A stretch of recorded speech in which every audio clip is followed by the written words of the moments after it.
Hi guys, magandang araw sa inyong lahat. At andito na tayo sa ating huling activity. I will be saying it later. Unahin muna natin sagutin yung inyong mga questions.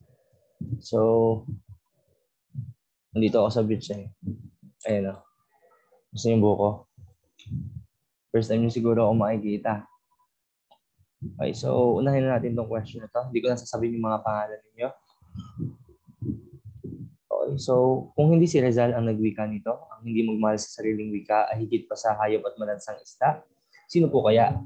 At bakit po di tinatama ang paniniwala na ito?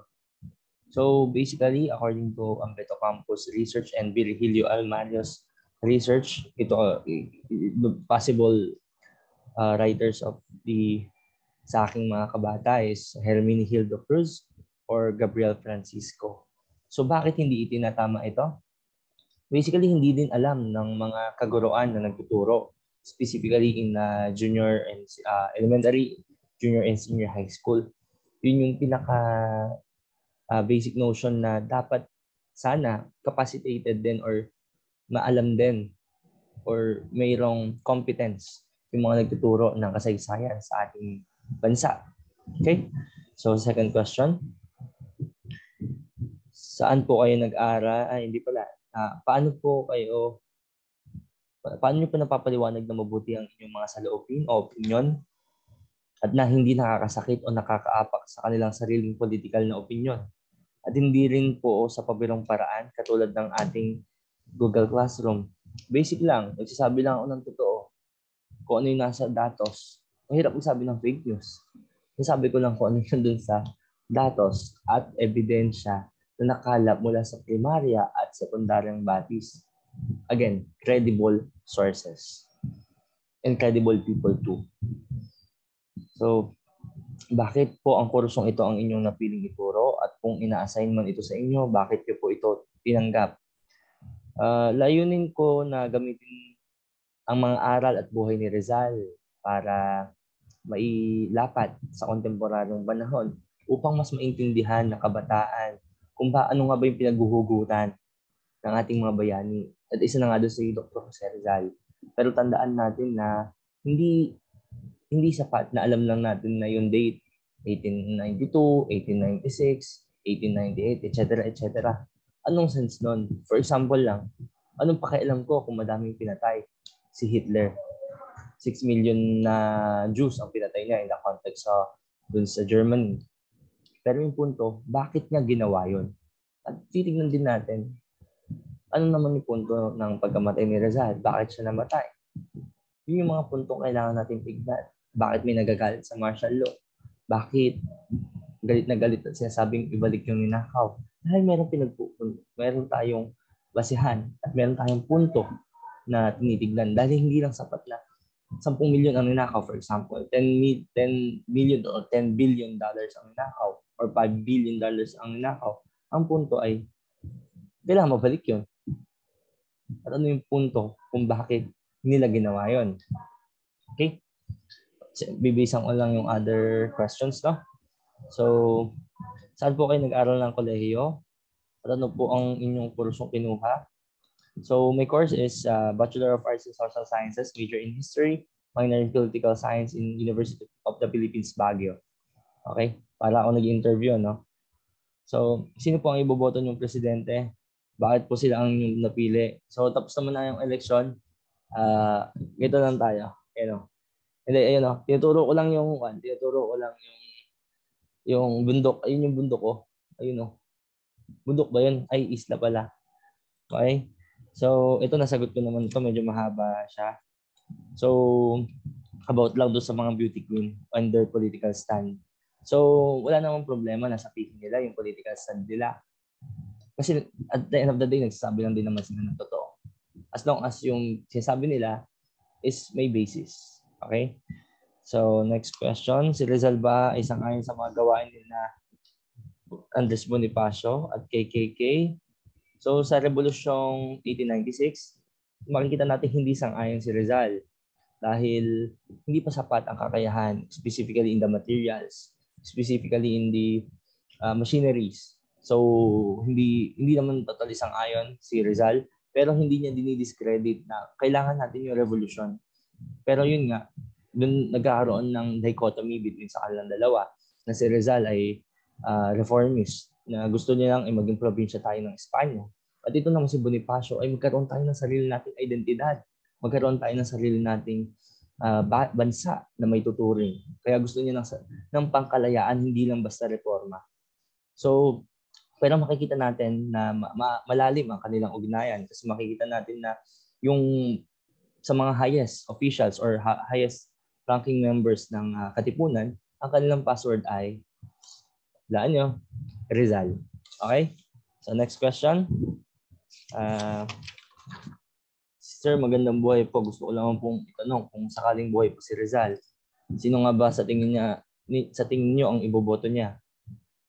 Hindi ko alam. Siguro si Montemayor kasi pareha silang doktor, abogado, madaming mga nagawa sa buhay, intellectual din. Pero hindi ko lang sigurado sa stand. Baka si BP Leni o si Ping Lacson. Pero sigurado ako, hindi yun si Bongbong Marcos. Sigurado ako doon. Okay?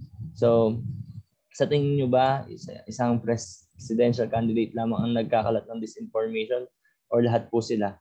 Hindi ako sure kung lahat ay nagkakalat ng disinformation. Pero according to New York Times, article na the camp of BBM or Bongbong Marcos, soon to be President Bongbong Marcos, was a flourishing ecosystem of political lies, according to check.ph. They showed that Marcos has been the beneficiary of misleading messages on social media. So, yun ang pinaka-kailangan natin. Naririnig nyo ba ako? Hindi ko pa na-check eh. Pero hayaan nyo. Di ako sure kung naririnig nyo ako. Bahala na. Ulitin ko na lang kung sakaling nagkamali ako. So, ano ba ito susunod? Ang tanong ko po is sa inyo is ano po ang opinion nyo sa nagdaang conference ng mga tumatakbong Pangulo kasama ang ibang mga vice presidential na tumatakbo? Ito yung sa withdrawal ni Two Joints. Basta alam ko labas daw si Ping Lacson doon at si Norberto Gonzales. Tsaka tapos naman issue talo silang pare-pareho. Nanalo basta alam niyo na yan. Okay. Ito, tingnan natin. Thank you for allowing us to ask random questions. It was unusual to come across a teacher like you. Matatouch ba ako dito? Sige. We appreciate the positive feedback and compliments on our work. Siyempre, ginawa niyo yun. Nagpagod kayo doon. So, talagang kailangan. What book regarding personal development would you recommend? What book had the biggest impact on your life and why? Parang slam book yata ang ginagawa ko dito. So basically, siguro yung personal development and biggest impact na lang. Pagsamahin natin. Yung book na nagbigay sa akin ng biggest impact, yung nagsimula akong magbasa ng mga novel or stories noong elementary. So, nabasa ko yung libro ni Bob Ong. Okay? So, that made me read things. Yun yung nag-start sa akin. Yun yung turning point na magbasa ako ng mga novels, magbasa ako ng mga stories. Yun yung turning point na magbasa ako in general. So, siguro yung Bob Ong books. Specifically, siguro Alamat ng Gubat. Habang nakakabasa na pala ako. And yung MacArthur, latter part na yun. Pero yun, yung sa Alamat ng Gubat. Kasi yun lang yung book yata ni Bob Ong na may mga drawing. Eh, ang lalim pala nung nung elementary.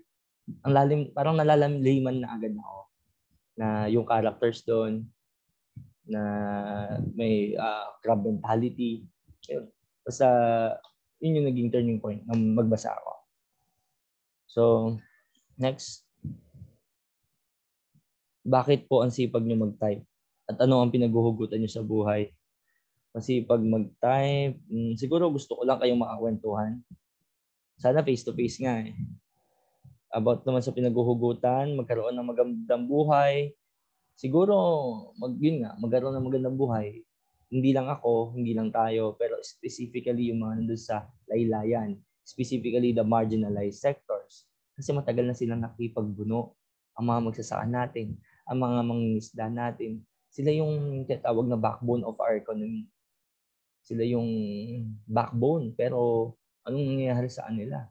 Sila yung pinaka-marginalized. Sila yung sa lahat sa pamumuhay. So, yun. Siguro for the agriculture students, do it not for yourself. Do it not for your family. But do it for the people. Okay? So, next. Bakit ang unfair ng buhay? Ito, masyadong malalim ito. Binigay nitong itong question na to. Bakit ang unfair? Actually, totoo, unfair naman ang buhay. Pero, sabi nga ni Plato, ni Socrates pala. Sabi ni Socrates, the unexamined life is not worth living. So if your life is being examined, your life is worth living. So now, let's move on. Sir, kung kayo si Rizal, gagawin niyo din po bang ginawa ni Rizal para makamit ang kalayaan at katarungan na tinatamasa o nararanasan natin ngayon? Kung ako siguro si Rizal, mag-iinom na lang ako sa Germany. Baka makainuman ko pa si Karl Marx doon eh. At least mas okay. So,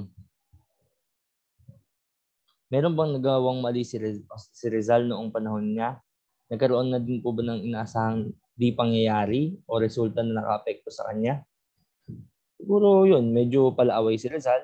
Nag-drugs din siya. Fly high butterfly.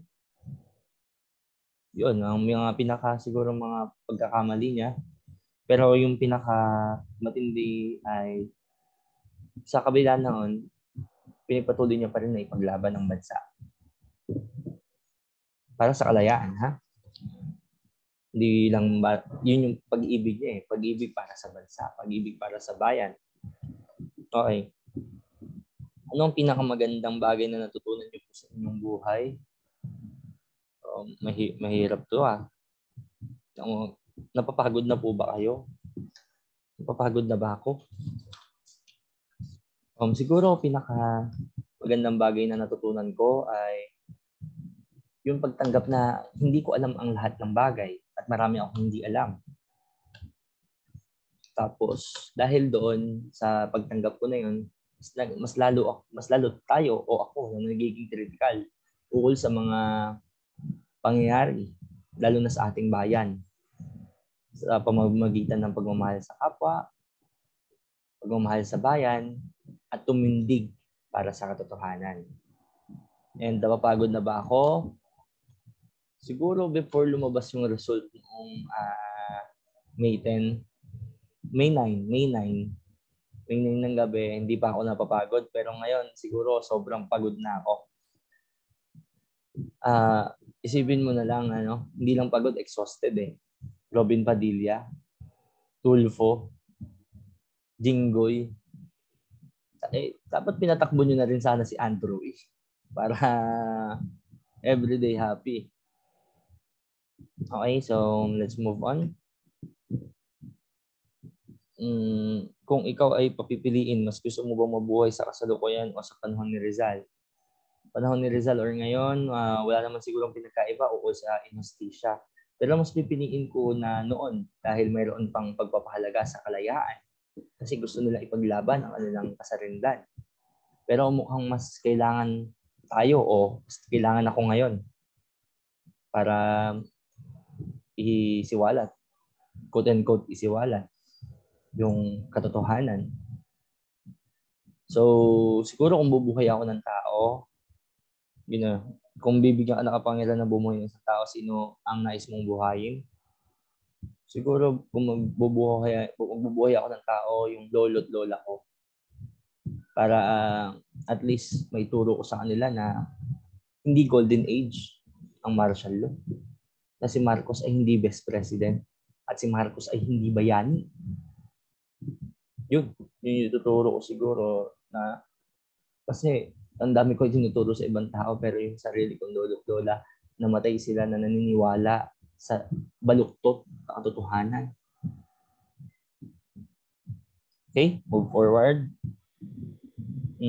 Bakit po hindi pwede ilibing sa libingan ng mga bayani si President Ferdinand Marcos Sr.? Bakit? Bayani ba siya? Para ilibing doon? Peke nga yung World War II medals niya. Tsaka ano ba yung definition natin ng hero? Sino po iboboto yung presidente? Uy, yung island Ganda yung island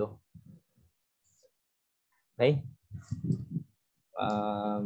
Let's move forward. Ano ba yung next question dito? Sir, tungkol po ito sa diskusyon, ano ba to? Hindi ko naman naiintindihan itong mga to.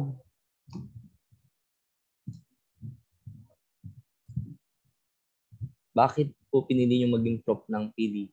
Siguro inspirasyon kung matutunan yung tumindig sa tama at katotohanan.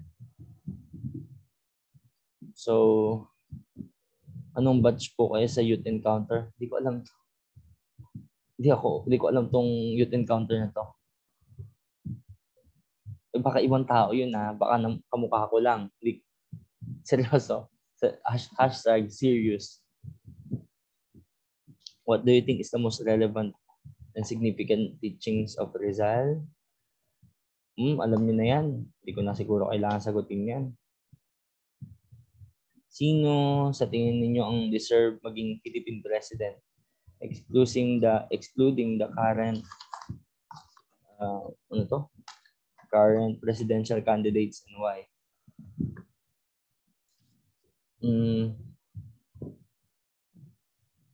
Siguro si Raul Roco o kaya si Sheljok, no?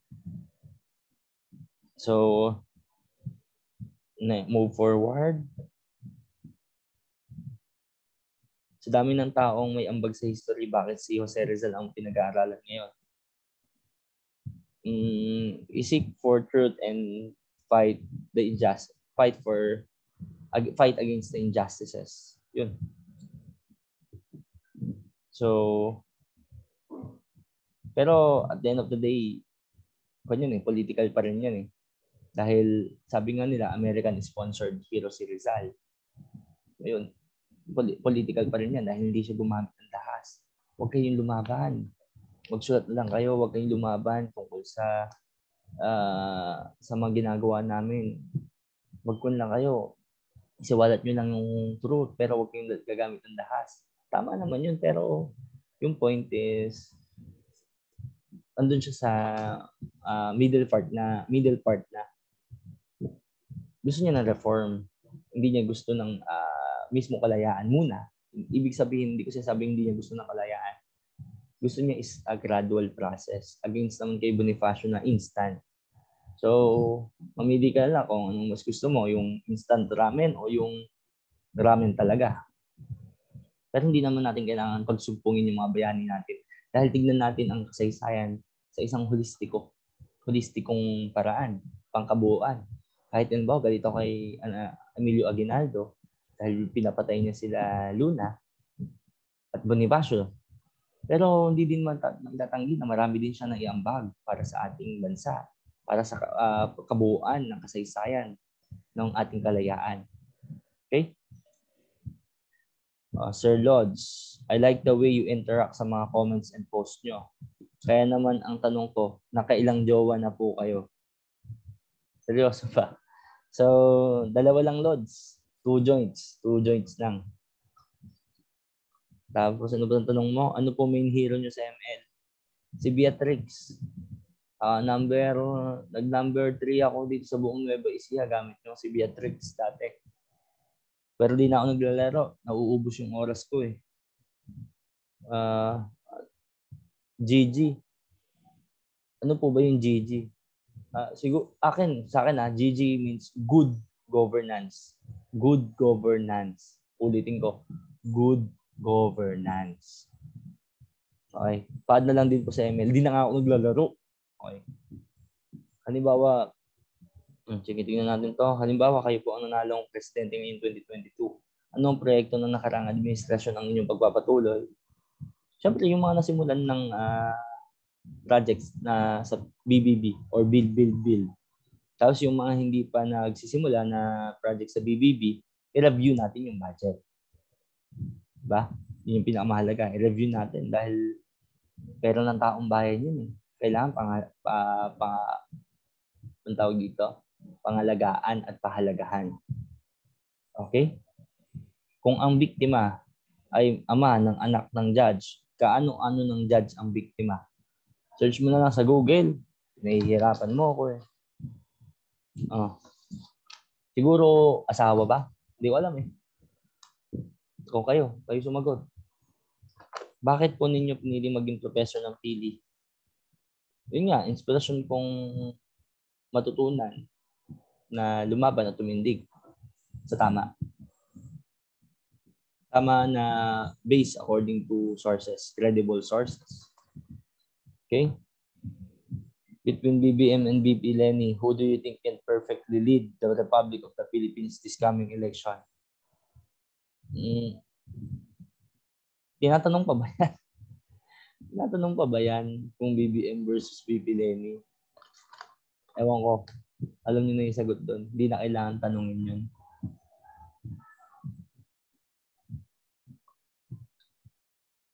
Ano ang nangyari sa mga kabataan yun, lalo na yung mga teenagers sa PBB? Simple history, hindi nila alam ang sagot.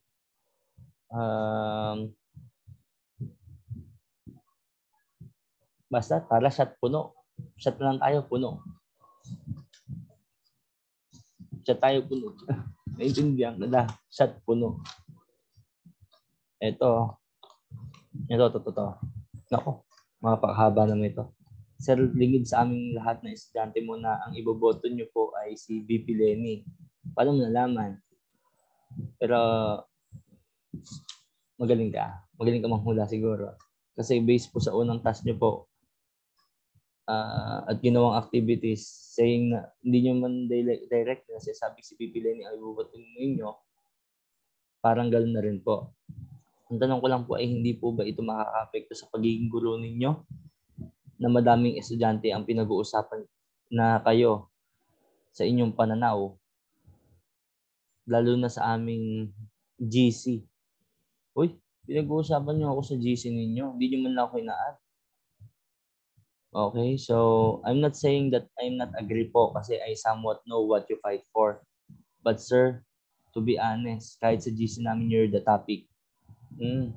Lalo na yung mga quotings nyo na magnanakaw. And lahat po ng low-key about sa politics, even from the start. So how can you deal with this, sir? How would you think politics can affect you as an educator? Will you set aside ang pagiging teacher at pagpalit po ito sa pinaglalaban sa politics? Thanks, sir. Okay. Kasalanan na bang magsabi ng totoo? Kasalanan na bang magsiwalat ng katotohanan base sa datos? Kasi yung katotohanan, iisa lang yan. Hindi ko naman pwedeng ipagpilitan na itong puno na to, ayan, yung puno na yan, puno yan ng mangga. Ano bang puno yan? Kay Mito. Ano ba to? Puno ng, ano ba, sayote ba to? O, mag-agriculturist kayo. O, maraming agriculturist sa inyo. Ano to? Diba? Hindi ko naman pwedeng ipagpilitan na ito puno ng kabute o kabute ito. Kasi hindi ito yung totoo. Ako sinasabi ko ng yung totoo. Base sa mga datos at sources na totoo. Okay? Pinag-uusapan nyo ako sa GC ha. Kayo ha. Okay? Sir, what is your biggest fear po? And why? Mamatay at mawalan ng pag-asa. Ano pong tawag sa mga matataas ang standards sa pagpili ng mga trabahador nila pero ang baba na standards pagdating sa pagpili ng pangulo na mag-lead ng bansa? Siguro ang tawag sa kanila ay BBM supporters. Pero biktima sila na kailangan ng aruga. Okay?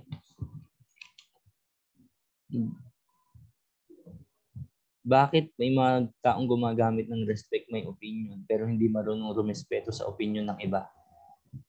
Ayaw sa Rappler at CNN dahil bias. Pero naniniwala sa FB at TikTok. Ayun nga, BBM supporters sila. Bilang isang guro ng kasaysayan, ano po ang pinaka-interesting na lesson or topic para sa inyo na ituro nyo so far? Siguro yung history ng Dilawan, quote-unquote Dilawan. Kasi sobrang mind-boggling niya na nagsimula yung Dilawan or PDP laban. Nagsimula sa PDP, Partido Demokratiko Pilipino laban. Na yun yung naging party ni former President Cory Aquino. Tapos, ayun, biglang after 2016, merong tumakbo under PDP laban. At itago na lang natin siya sa pangalang Rodrigo Duterte. Diba? Tapos sasabihin dilawan. Sino totoong dilawan? Yung mismong party yun. At saka ito, hindi yan meaning yan liberal party, hindi yan liberal party. Laban yan, laban. Okay? Noong 1986. So, diba? Ang mind-boggling niya. So, ano itong susunod? If hindi po kasama ang presidential candidates nyo, nasagot ko na yan. What is your standard for choosing the next president of the Philippines? Standard? Wala naman formula eh.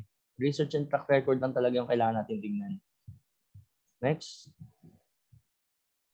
Kung nabubuhay pa ngayon si Rizal, boboto niya kaya si Lenny? Baka iboto o baka hindi. Ewan ko. Siguro. Siguro hindi. Siguro oo. Sa panahon natin ngayon, gusto kaya ni Rizal ang nangyayari ngayon? Tanong nyo na lang sa Majoha. Mga Majoha. Okay? Sir, karamihan sa mga tao kasama na ang presidential candidate ay sinasabing magnanakaw ang mga Marcoses at ito daw ay umabot sa 203 billion pesos. Hindi, utang yun sa taxi. Pero ang sinasabing ninakaw nila is 5 to 10 billion dollars. Yun yung ill-gotten wealth, yung 203 billion pesos. Pero naiintindihan ko naman yung point mo na may nagnakaw daw, okay? So, binasura ng Korte Suprema na daw. Bakit binasura ng Korte Suprema? Nagbabasa ka ba pati?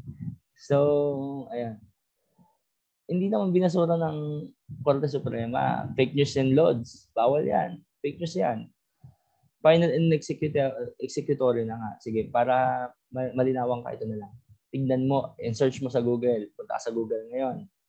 Search mo GR 152154. Ulitin ko. Search mo sa Google GR, letter G, God, R, rendezvous. Rendezvous ba yan? Basta. Romeo. Ayan. 152154. Okay? GR 152154. Search mo na lang. Kasi may nabawi nga eh. Ano sinasabi mong wala ninakaw meron nga nabawi. Ewan ko. Ano po ang mas better? Friendship over relationship or relationship over friendship? Nanonood po ba kayo ng One Piece anime? Friendship with relationship.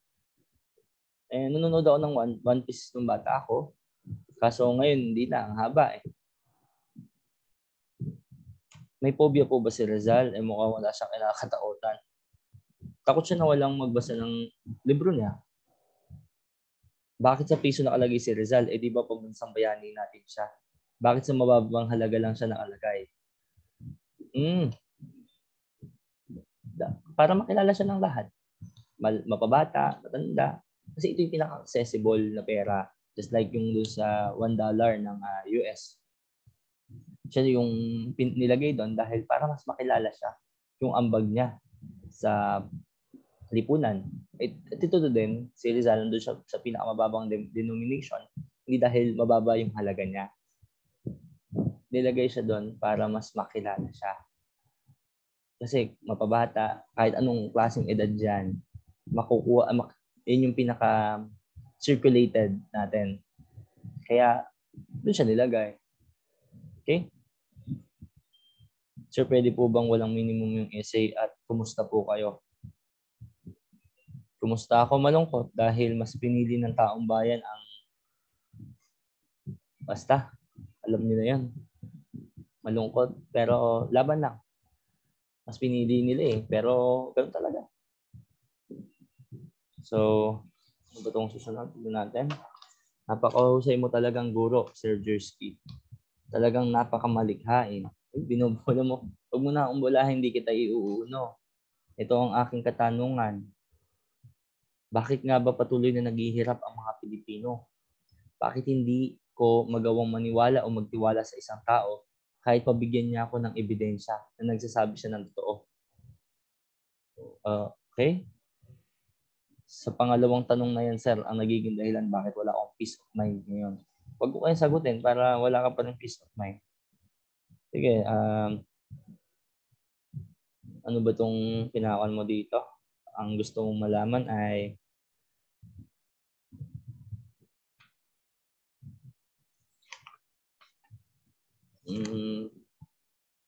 mahirap ah. Bakit nga ba tuloy naghihirap? Siguro dahil hindi tayo natututo sa kasaysayan. Lalo na ngayon, bumoboto tayo base sa personalidad, hindi sa track record at background. Personality lang. Yun yung isa sa pinakamatinding rason. Hindi tayo natututo sa ating kasaysayan. Tapos, dun sa pangalawa, ba't hindi naniniwala ang mga tao sa nagsasabi ng totoo? Hindi lang natin siguro kayang tanggapin yung katotohanan. Yun yung malungkot at masakit. Hindi natin kayang tanggapin yung katotohanan. Dahil andyan na eh. Tayo na lang yung hinihintay na yakapin. Pero mas pinili nating sunugin.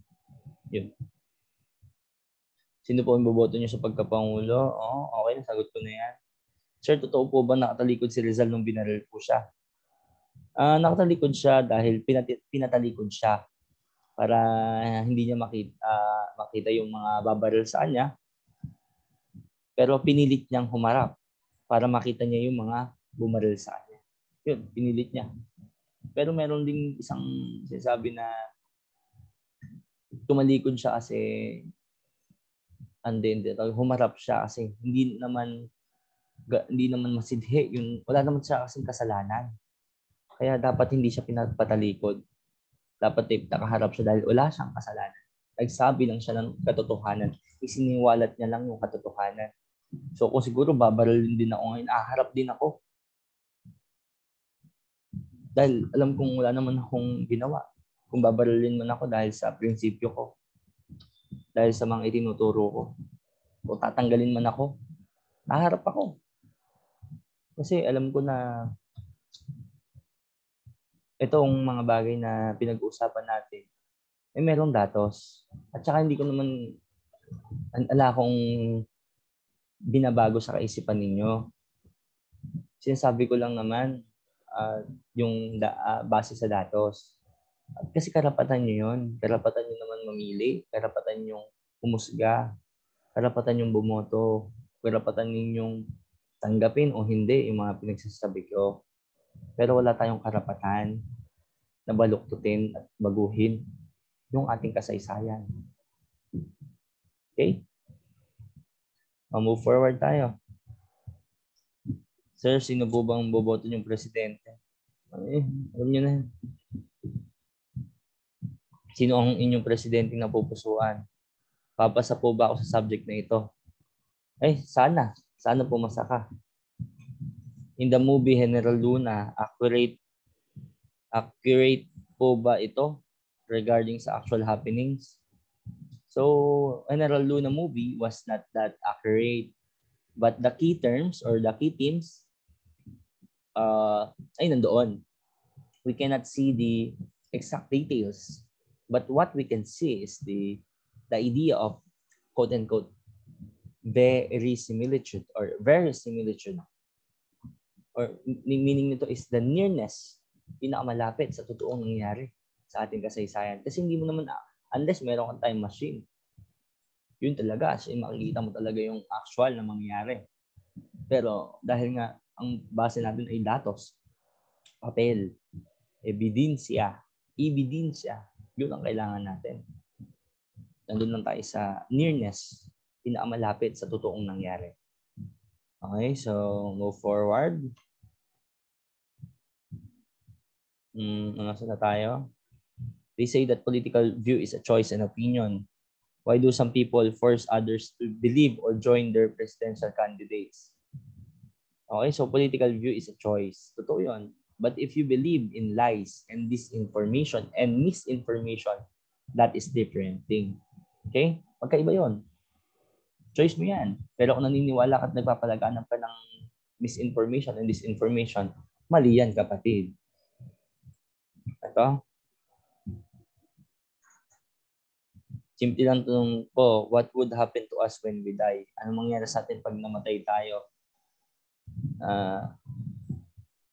Ewan ko. Siguro, hindi ko din sure eh. Hindi pa naman ako namamatay. Pero magigita yung abo pag sinunog, kinremade. O magigita yung pataba kapag tayo binurol. Yun. Ay, ang haba naman ito. Sige, alam mo na yan. Cost effective. Mas marami pang perang masasave at hindi mawawala o mananakaw sa gobyerno kung qualified at tapat talaga ang nakaupo. Oh, bilib ako sa iyo. Tama yan. Tama yan. As of now, ano yung pinakamabigat mong naging problema na halos gusto mo nang mag-give up? Ako, ang hirap naman ito. Pinakamabigat na problema. Siguro yung sumakit tiyan ko noong papunta akong Manila. So mula Cabanatuan hanggang Manila, nagpipigil ako ng jebs. Yun, sobrang hirap na hirap talaga ako. So, ano ba to? Ang hirap naman ng mga tanong ninyo. Ibibigyan kayo ng pagkakataon maging si Rizal noong araw. Ano po ang gagawin nyo? Siguro magiinom na lang ako ulit sa Germany. Yun lang talaga eh. Magiinom lang tayo sa Germany.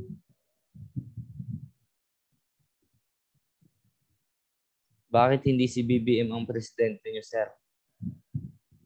Ba't naman ako buboto ng alam nyo na. Sir, kung ang aking tanong ay kung sakali bang hindi nahuli at pinatay si Rizal, may pagkakataon bang magtulong sila nila Luna? Oo naman. Sir, may jowa po ba kayo? Kung meron, ilang years na? Oo, may jowa ako. 13. Ay, ilan ba? 10 years yata. Hindi ko alam eh. Wala kaming anniversary. Para tipid. Nais ko po magtanong about buhay. Naranasan nyo din po ba sa ganitong edad ang isipin kung may patutunguhan ba yung buhay ninyo? Para po kasing natrap ako between sa kung susundin ko ba yung gusto ko o yung kailangan kong gawin. Existential crisis or midlife crisis. Hindi ko alam, hindi pa naman kayo midlife, bata pa naman. Siguro existential crisis. Ang hirap naman at tinatanong mo ako kung ano ba yung magagawa ko kasi nagkaroon din ako ng ganyang part sa buhay ko. Pero isipin mo anong purpose? Bakit sa lahat ng sperm ikaw yung nagwagi? Bakit sa lahat ng nag-swim na sperm sa papunta sa ovary, ikaw yung nagwagi? Kasi achiever ka. Excellent ka. Diba? Next. Sir, malungkot din po ba kayo pag wala kayo ng pera? Ang sakit naman nito. Oo, malungkot din ako. Pero okay lang na walang pera. Basta may jowa. Ayos ba? Next. Yun natin susunod. Ang haba naman ito. Paabutin yata ako ng ilang minuto dito. 2 oras yata ako magsasalita dito. Ang dami.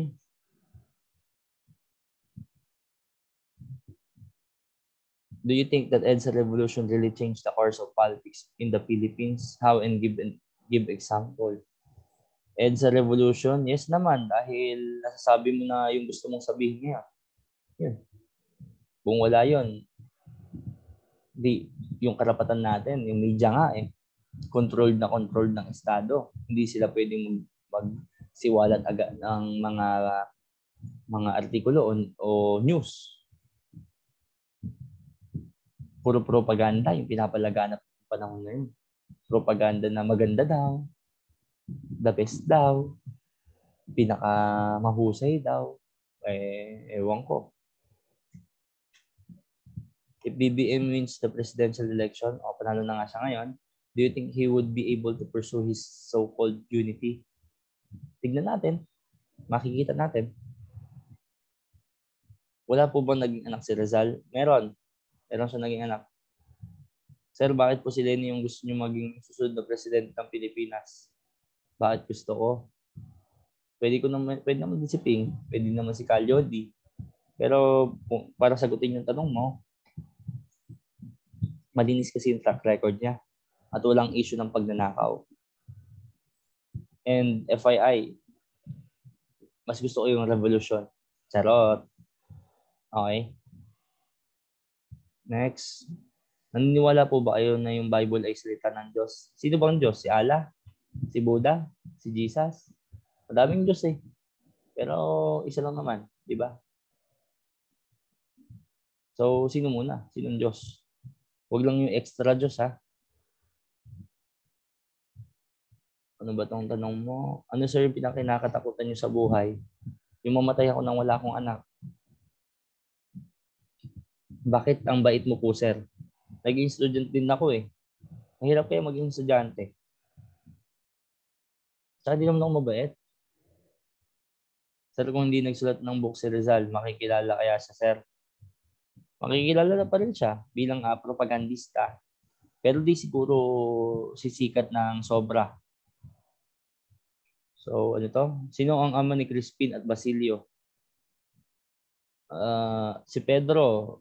Si Pedro yung tatay nila. Na isang bulakbol at sugarol. Buti, hindi nga sinama yung mandarambong at magnanakaw eh. Kung lang, bulakbol at sugarol lang daw. Yun. Si Rizal po ba ay natutulog ng 8 hours a day? Siguro pag may hangover. Si Rizal po ba ay may sex life? Oo naman. May anak nga sila ni Josephine Bracken. At yung penis niya, penis. Or basta penis. Okay? Curvature. Nakakurbada yun. Papunta sa kanan. Oh, yung mga boys, alam niyo na yan. Hindi diretso. May curve. Okay? Bakit po ang dami na sinasabing kay former Senator Bongbong Marcos? Bakit hindi siya maipakulong? Kayong madaming naglalabasan ng mga kaso niya. Sinagot. Meron nga talaga. Ulitin ko. GR 152154. Search mo na lang. Convicted nga na tax evader. Okay? Next. Last 2 pages na to. Last 1 page na sana to. Diyos ko. Ang dami. Bakit? Bakit po nagbibigay ng buo, madalas hindi nasusuklian? Ano ba muna binigay sa'yo? Or binigay mo? Anong binigay mo? O ano yung binigay sa'yo? Ito, bakit po hinirang na bayani si Rizal? Dahil sa ambag niya. Bakit po pinatay si Rizal? Dahil din sa ambag niya. Okay? Kung ibinalik ho kayo sa panahon ng pakikibaka upang ipaglaban ng Pilipinas, sa inyong palagay, anong pamamaraan nyo ito magagawa? Nako, siguro baka kasama ko si kataas-taas ang kagalang-galangan, Andres Bonifacio. Pero bilang tagaluto, tagalaba ng mga katipunero, mahirap kayang lumaban ng walang pagkain o walang laman yung tiyan. Di ba? Hindi ho ito kasali sa anumang diskusyon. Ngunit gusto ko lamang kayong kumustahin. Salamat, kinukumusta mo ako. Yun lamang ay walang nagtatanong sa inyo nito. Ditong mga nakarang araw, sir, kumusta na kayo? Kumain ka na ba? Nako, patay tayo sa'yo. Pero okay naman ako. Malungkot at hirap kumain. Ikaw, kumain ka na ba? So, sino po ang napupusuan yung iboto sa... Nakaboto na ako. Wala na eh. Naburuan na eh. Basta nakaboto na ako. How do you describe politics in the Philippines? Circus. So, what true love waits mean? Ano yung true love? Siguro kapag ready na tayong bumoto ng mga competent officials, yun yung true love. Kasi pagmamahal yun sa ating inang bayan. Pagmamahal yun sa ating sarili, sa ating mga magiging anak. Okay, malapit na, konti na lang. Sa tingin mo, sir, bakit patuloy pa din na sinusuportahan ng mga tao si Mandarambong? O hindi sa akin nang galing to, kahit basahin nyo.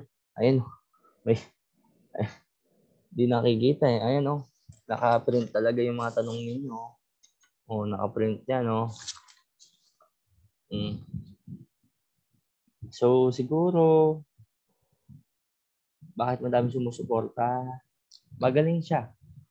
Magaling siya magpalaganap ng disinformasyon. Okay? May posibilidad kaya sir na maging magulo muli ang halalan sa darating na Mayo. Hindi naman naging magulo, nakita nyo naman eh. Okay? Pero ito lang, gusto ko lang sabihin siguro. Hanggat bumoboto tayo ng tiwali at alam nating tiwali, ang dinadayan natin, hindi yung bayan. Dinadayan natin yung sarili natin. Dahil alam mo na nga eh, may utak naman tayo, may isip naman tayo, may puso naman tayo. Alam mo na mali. Pero pinupush mo pa. Parang, basta, alam niyo na yun. Parang, pinaglalaban ko siya.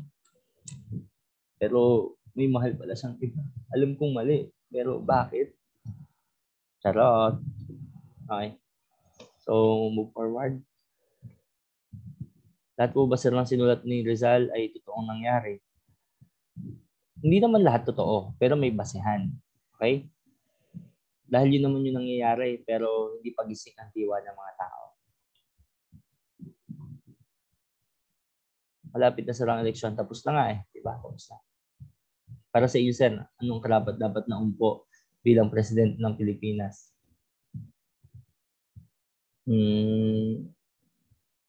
Isagot ko na to. Tignan mo na ulit yung buko. Ayun o, yung buko, ayun. Nyug ba yan? Nyug. Puno ng nyug o puno ng buko?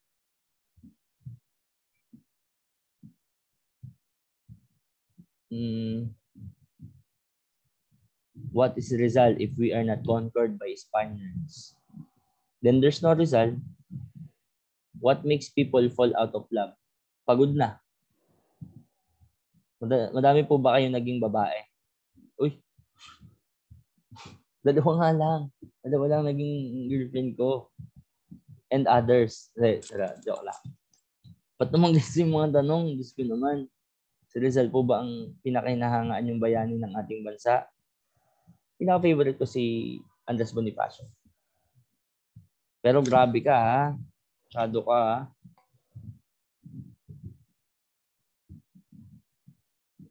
Ito, hi sir. Ang tanong ko po ay halimbawa sir, ikaw ang nasa posisyon ng babae. Anong mararamdaman mo kung re-replyan kita sa my day or story mo, then nag-reply ka sa akin? Then sin na lang ako. As a girl po, what do you feel, sir? Fuckboy ka.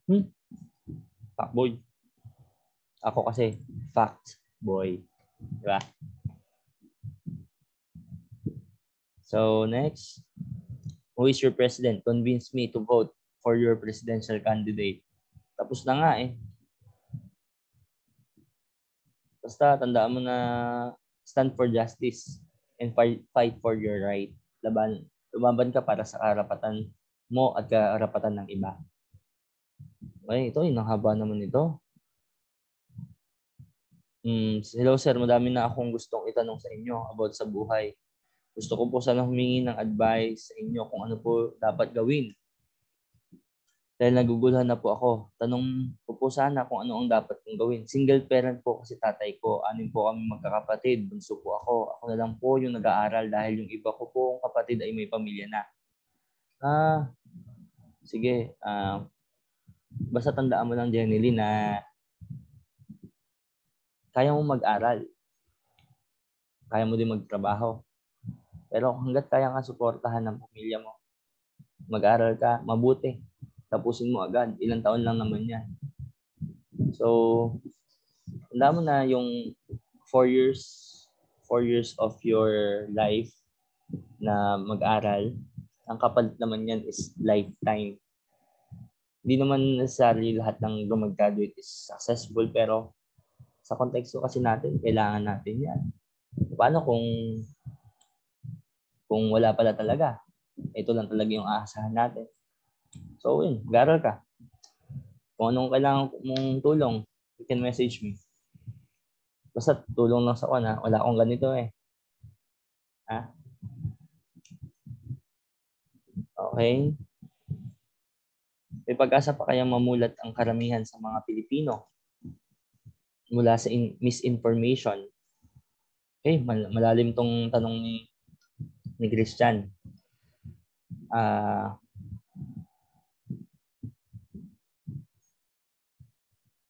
Siguro mahirap eh.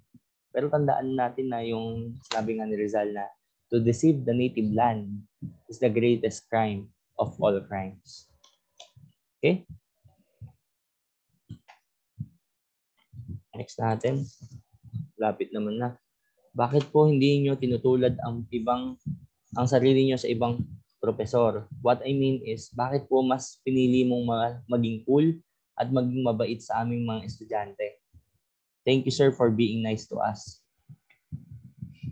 Dahil naging estudyante din ako, masakit sa ulo yung may stress eh. Di ba? Bakit po kailangan nating magpatuloy sa buhay kahit na nahihirapan na tayo at walang naniniwala sa atin? Naniniwala ako sa'yo. Kung naniniwala sa'yo yung iba, ako naniniwala ako sa'yo. Nakita ko yung mga works mo, nakita ko yung mga activities mo. You're good. Hindi naman excellent, pero you're good.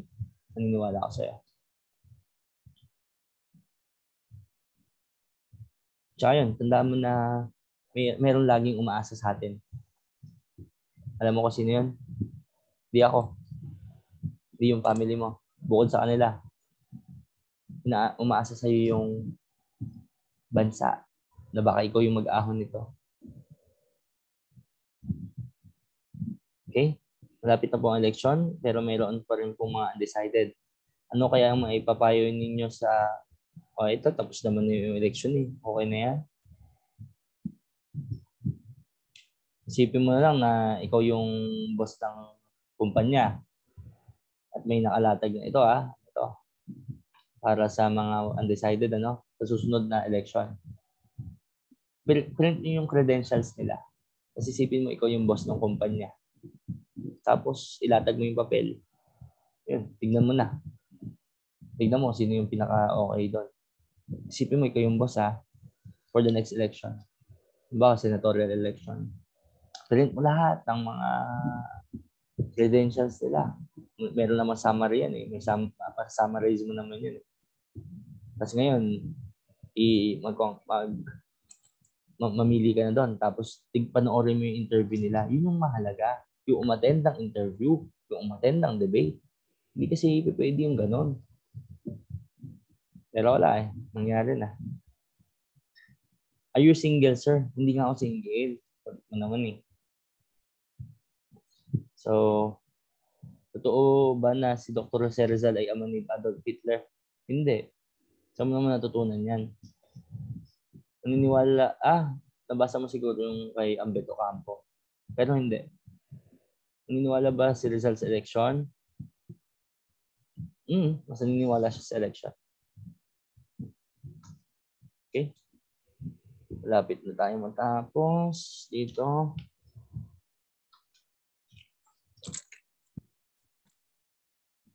May face-to-face na ba tayo, sir? Hindi ko rin alam kung meron tayong face-to-face eh. Pero sana, magkaroon na tayo ng face-to-face. Sir, ano po yung talent ninyo? Nako, talent ko. Confidential eh. Saka for privacy. Kung papipiliin kayo, sir, saan niyo po gusto mabuhay? Sa panahon ngayon o sa panahon ni Rizal? Sa panahon ni Rizal, para gumawa ng documentation sa mga pangyayari noon. Pag document ako, susulat-sulat ko kung ano mga ginagawa nila. Nagko-collect din po ba kayo, sir, ng mga collectible items and toys? Oo naman, mga old coins tsaka antiques. Sino po ba iboboto nyo at ano po masabi nyo sa sinasabi ng ibang mga tao sa president na gusto nyo? Yan lang, push nyo yan. What's the best advice you've been given about teaching?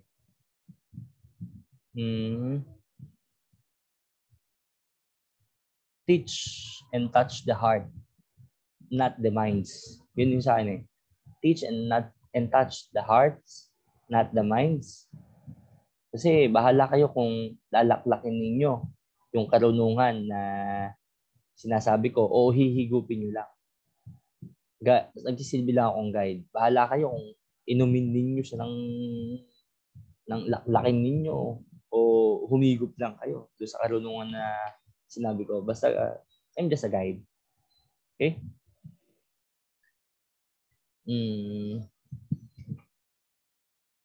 Sa tingin niyo, bakit madaming naniniwala kay BBM kahit ganun ang credentials at record niya?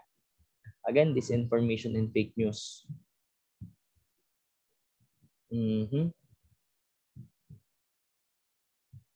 Okay. Bakit hindi lumaban si Rizal ng pisikalan o gamit ang karahasan? Kasi di pa handa yung mga Pilipino. Dapat ay mulatin muna. Yun yung kanyang kaisipan. Hindi pa kasi handa yung Pilipino sa makinarya and machineries. Kailangan ay merong sapat na pwersa. Kaya kailangan mo na ismulatin.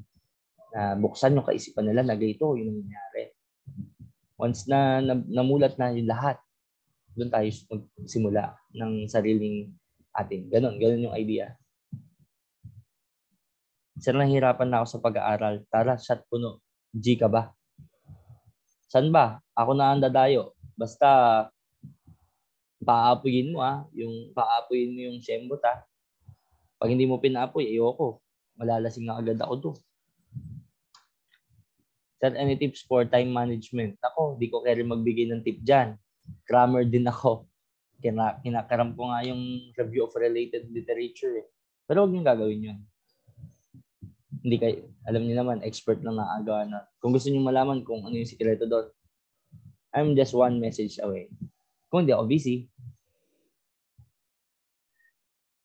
Okay, malapit na matapos. Okay, where did Protasio came from in the name of Rizal? For security reason. So, why did Rizal join Masonry?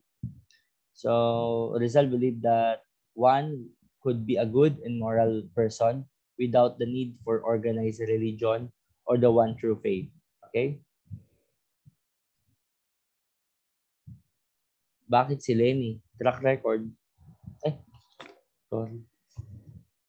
Sir, paano mo malaman kung sincere ang isang tao?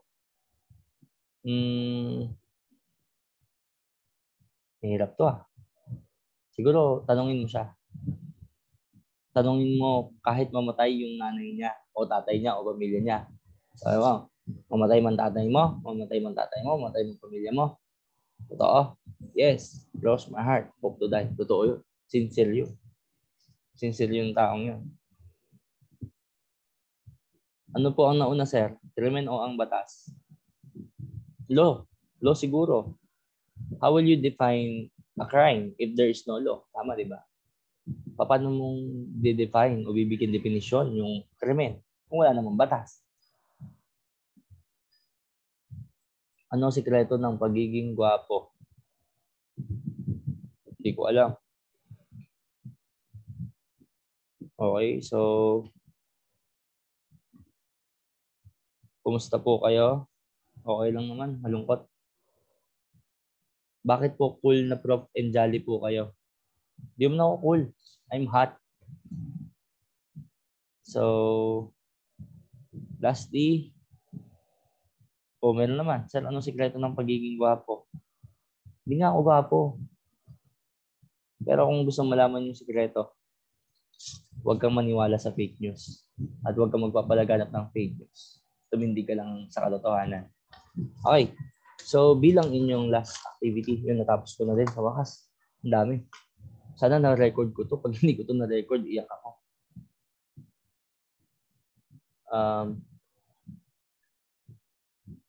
Siguro, for your last activity, okay, bilang inyong huling activity sa akin, for 1,000 points. This is 1,000 points. Kailangan nyo lang gawin is i-turn in. Maggagawa ko ng isang activity, tapos mag-turn in lang kayo, maglagay lang kayo ng kahit pa anong message lang, any message na. That's 1,000 points. Kasi ang inyong huling activity sa akin ay patuloy kayong manindigan. Patuloy kayong lumaban para sa katotohanan. Patuloy nyong ipalaganap yung diwa, aral na natutunan natin kay Rizal. Kasi yun yung pinakamahalagang salik na pwede nating iambag para sa ating bayan. Kasi lalo na ngayon na alam niyo naman, mas lalaganap ang disinformation, mas lalaganap ang mga fake news. Pero patuloy kayong manindigan para sa katotohanan. And that is your final activity for it. And that is the final activity for this course, Pili 1100. Thank you guys and have a good day. 2 joints. Woo! Magkaroon muna ako dito. Siswimming lang muna ako. Swimming muna. Bye-bye. Ano tong stop? Ano ba stop nyo? Sana na-record, no? Uulitin ko lahat yun. Ha? Tama? Ito?